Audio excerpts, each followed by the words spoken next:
आ, कसे आहात सर्वजण? माणूस म्हणतं ह्याचं माझ्यावर खूप प्रेम आहे. तो माझ्यावर खूप प्रेम करतो. ती व्यक्ती माझ्यावर खूप प्रेम करते. तो बॉयफ्रेंड माझ्यावर खूप प्रेम करतो. ती माझी हे आहे, ती माझ्यावर खूप प्रेम करते. म्हणजे असे पण प्रेम करणारा हा देव आहे आपल्यावर. आपल्यावर प्रीती करतो. प्रीती. प्रेम नाही, प्रीती.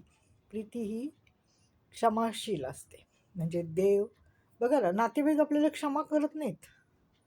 ते लगेच आपल्याला मनात ठेवतात आणि म्हणतात, "नाही, नाही, आता हिच्याशी बघा मी कशी वागणार, तिला कसं घाणेरडं बोलणार." आहे ना? आपली लेकरं पण असतात. ते पण आपल्याला उद्धट, घाणेरडं बोलून जातात, आहे ना, वेळप्रसंगी आणि बोलतात. हल्लीच्या जगात काही तारतम्यच राहिले नाही मोठं लहानाचं.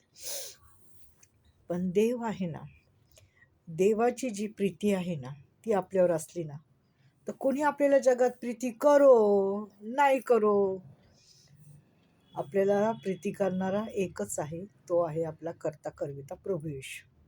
आणि त्याची जर प्रीती आपल्यावर असली ना, तर आपलं कोणीच जगातलं वाकडं करू शकणार नाही. मग हे म्हणाले, "नाही, नाही, आता ना मी काय करते थांबा, तिला ना पैसेच देणार नाही. तिला ना मी खायलाच देणार नाही."